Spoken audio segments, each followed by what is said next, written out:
तो hello everyone, स्वागत है आप सभी का एक नए वीडियो में। तो फ्रेंड्स, आज हम लोग जो है कोहलर के बारे में पढ़ने वाले हैं। ठीक है, इसमें से जो है क्वेश्चन आपके सी टेट, यूपी टेट और जो है डी ट्रिपल एस बी यानी कि टीचिंग के जितने भी एग्जाम है सभी में जो है क्वेश्चन पूछे जाते हैं। ठीक है, अगर आप सीडीपी के लिए जो है सर्च कर रहे हैं तो सीडीपी के लिए देखिए हमने एक अलग से प्लेलिस्ट बना दिया है। यूपी टेट की अगर तैयारी कर रहे हैं तब पर भी, सी टेट की तैयारी कर रहे हैं तब पर भी, और जो है डी ट्रिपल एस बी की तैयारी कर रहे हैं तब पर भी। ठीक है, C D P for UP TET का प्लेलिस्ट हमने बना दिया और C D P for C TET का प्लेलिस्ट भी बना दिया और C D P for D triple S B का जो है प्लेलिस्ट भी हमने जो है बना दिया है। ठीक है, आपके सारे क्वेश्चन जो है इसी से पूछे जाएंगे। आज हम जो है कोहलर के बारे में जानेंगे कि कोहलर से कहाँ कहाँ से प्रश्न जो है पूछ सकते हैं या फिर कहाँ कहाँ से प्रश्न जो है बन सकते हैं। ठीक है, तो सबसे पहले तो देखिए यही पूछा जाता है कि अंतर्दृष्टि या सूझ का सिद्धांत किसने दिया था, तो ये जो है कोहलर ने दिया था। ठीक है, ये कोहलर ने जरूर दिया था, लेकिन इसके प्रतिपादक कौन थे, तो ये कोहलर तो बस एक प्रयोग किए थे चिंपैंजी पर। ठीक है, लेकिन इसके अंतर्दृष्टि का जो सूझ का सिद्धांत का जो प्रतिपादक शुरू में किए थे वो जो है मैक्स वर्दीमर किए थे। ठीक है, यहाँ पर आप लोग जो है ध्यान दीजिएगा, कोहलर ने सिर्फ जो है इस पर प्रयोग किए थे, यानी कि प्रयोग करता है बस, लेकिन सिद्धांत जो है उससे पहले ही दे दिए थे सूझ ने, वर्दीमर ने। ठीक है, लेकिन इन्होंने जो है प्रयोग नहीं किया था, प्रयोग से सिद्ध किया था जो है कोहलर ने। ठीक है, इसलिए इनका नाम जो है आ जाता है, लेकिन प्रतिपादक जो है मैक्स वर्दीमर है। इस बात को आप लोग जो है ध्यान रखेंगे। और कोहलर ने जो है प्रयोग किस पर किया था, तो ये जो है चिंपैंजी पर प्रयोग किया था। चिंपैंजी यानी कि वन मानुष पर, जिसका नाम क्या था, सुल्तान था। ठीक है, आपसे ये भी पूछा जाता है कि कोहलर ने जिस चिंपैंजी पर प्रयोग किया था उसका नाम क्या था, तो उसका नाम जो है सुल्तान था। ठीक है, इन्होंने देखिए क्या किया था कि एक चिंपैंजी को एक कमरे में बंद कर दिया था और छत से लटका कर जो है केला रख दिए थे। ठीक है, और जो है उसी कमरे में 2-4 बॉक्स रख दिए थे। ठीक है, तो उस केलों को जो है पाने के लिए ये जो चिंपैंजी सुल्तान था उस केले को पाने के लिए जो है कोशिश कर रहा था, लेकिन छत जो है थोड़ा सा ऊंचा पर था, तो इसलिए उससे जो है मतलब हाथ वहाँ तक नहीं पहुँच पा रहा था। तो उसने जो है थोड़ी देर बाद सोचते सोचते तो जो है जो कमरे में बॉक्स रखे हुए थे उस बॉक्स को जो है एक पर एक जो है खड़ा करने लगा, फिर उसके ऊपर चढ़कर जो है वो केला को प्राप्त कर लेता है। तो ये सब देखिए प्रयोग पूछता है नहीं, प्रयोग कहाँ से पूछेगा, वो तो जो है बीएड वगैरह में पूछता है जहाँ पर जो है लिखना होता है। ठीक है, इसमें तो आपको सिर्फ 4 ऑप्शन में से एक ऑप्शन को टिक करना होता है। ठीक है, और इनके जो सहयोग करता थे वो थे कोप्फा, ठीक है, कोप्का, है ना, इस बात को ध्यान रखेंगे। और प्रतिपादन जो है इसका जो है 1912 में हुआ था और प्रसिद्ध यानी कि बाद में जब इसका प्रयोग होने लगा तो वो जो है 1920 में होने लगा। ठीक है, तो इस बात को जो है आप लोग ध्यान में रखेंगे। और ये जो है जो कोहलर हैं वो जो है कौन से जो है ये जो है साइकोलॉजिस्ट हैं, यानी कि जो है मनोविज्ञान है, ये जो है गेस्टाल्टवाद को जो है फॉलो करते हैं।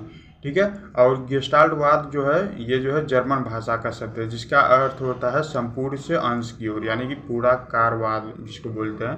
ठीक है, अब देखिए गेस्टाल्टवादियों के अनुसार जो सीखना होता है वो प्रयास और त्रुटि से नहीं होता, प्रयास और त्रुटि का सिद्धांत वो अलग है। ठीक है, इन्होंने जो है सूझ के द्वारा, यानी कि यहाँ पर देखिए सिद्धांत का नाम ही है सूझ का सिद्धांत। ठीक है, यानी कि गेस्टाल्टवादी जो थे वो जो है प्रयास और त्रुटि के सिद्धांत से जो है संतुष्ट नहीं थे। इन्होंने कहा कि नहीं, कोई भी बालक या फिर कोई भी मनुष्य जो है सूझ द्वारा सीखता हो। ठीक है, और सूझ का अभिप्राय क्या है, सूझ का अभिप्राय अचानक उत्पन्न होने वाले एक ऐसे विचार से है जो किसी समस्या का समाधान कर दे। ठीक है, यानी कि कोई भी प्रॉब्लम हो आपको या फिर कोई भी प्रॉब्लम हो बालक को, वह जो है अचानक से जो है उसको याद आता है कि यार इस समस्या का समाधान ऐसे हो जाता है। तो ये क्या है, यह एक प्रकार का सूझ ही है। ठीक है, सूझ द्वारा सीखने के अंतर्गत प्राणी परिस्थितियों का भली प्रकार से अवलोकन करता है, तत्पश्चात अपनी प्रतिक्रिया देता है। ठीक है, पहले वह जो है समस्या को समझेगा कि इसका जो है हल क्या निकल सकता है, उसके बाद जो है वह अपनी प्रतिक्रिया देता है कि इस समस्या का समाधान ये है। इसी को क्या कहते हैं, इसी को जो है सूझ कहते हैं। ठीक है, सूझ क्या है, सूझ मतलब समझदारी। ठीक है, और ये कैसे होता है, ये जो है आपका जो है अचानक से किसी भी समस्या का समाधान मिल जाए, वही क्या है, सूझ है। ठीक है, सूझ द्वारा सीखने के लिए बुद्धि की आवश्यकता होती है और इस प्रकार के अधिगम में मस्तिष्क का सर्वाधिक प्रयोग होता है। ठीक है, सूझ में मस्तिष्क का प्रयोग तो होगा ही, और इसका जो शैक्षिक महत्व है, यानी कि ये जो इसको पढ़ने का तात्पर्य क्या है, ये जो है आपको आपसे जो है पूछा जाता है। ठीक है, तो कोहलर के अंतर्दृष्टि या फिर सूझ के सिद्धांत का शैक्षिक महत्व क्या है, इस बात को आप लोग जो है ध्यान में रखेंगे।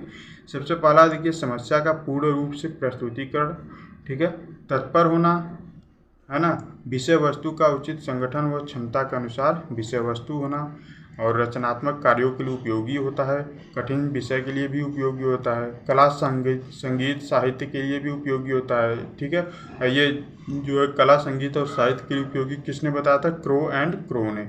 ठीक है, अब आपसे यहाँ से भी क्वेश्चन बन सकता है कि कोहलर के अंतर्दृष्टि का सिद्धांत के लिए कला संगीत और साहित्य के लिए उपयोगी किसने बताया है, तो ये जो है क्रो एंड क्रो ने बताया। ठीक है, लक्ष्य की प्राप्ति में सहायक होता है, ये जो है ड्रेवर ने बताया है। ठीक है, ये देखिए शॉर्ट नोट्स है, ऐसा है नहीं कि ये इसमें जो पूरी कहानियाँ लिखी हुई, ये बस शॉर्ट नोट्स है, आप लोग बस इतना ही ध्यान में रखेंगे। ठीक है, आपका जो है इससे बाहर क्वेश्चन आपके जो है नहीं जाएंगे। ठीक है, अगर कोहलर से सिद्धांत से आता है तो समस्या और समाधान आधारित शिक्षा है, स्वयं खोजकर सीखना है, यानी कि जब सूझ द्वारा कोई भी बालक सीखेगा तो वह जो है स्वयं से ही सीखेगा। ठीक है, तो इतनी सी बात है, यहाँ से जो है सारे क्वेश्चन आएंगे। बस ये देखते हैं, ज़्यादा नहीं है, बस एकदम छोटा सा है। ठीक है, बस इस बात को ध्यान रखेंगे, चाहे तो आप इसका जो है स्क्रीनशॉट ले लीजिए, नहीं तो आप जो है इसका नोट्स बना लीजिए। ठीक है, सारे क्वेश्चन जो है यहीं से आएंगे, इससे बाहर एक भी नहीं आएगा। आई होप कि आपको अच्छे समझ में आया होगा। वीडियो को जो है जल्दी से लाइक कर दीजिए, और अगर चैनल पर पहली बार आए तो चैनल को सब्सक्राइब करके बेल आइकन को प्रेस कर लीजिए। CDP का मैंने अलग से प्लेलिस्ट बना दिया है, आप जाकर सारे वीडियोज़ को देखिए, सभी को जो है मैंने अच्छे से एक्सप्लेन किया है, अच्छे से समझाया हुआ है। ठीक है, चलिए मिलते हैं नेक्स्ट वीडियो में। किसी भी प्रकार का कोई भी डाउट हो या फिर किसी भी टॉपिक पर वीडियो चाहिए तो आप हमें कमेंट कर सकते हैं।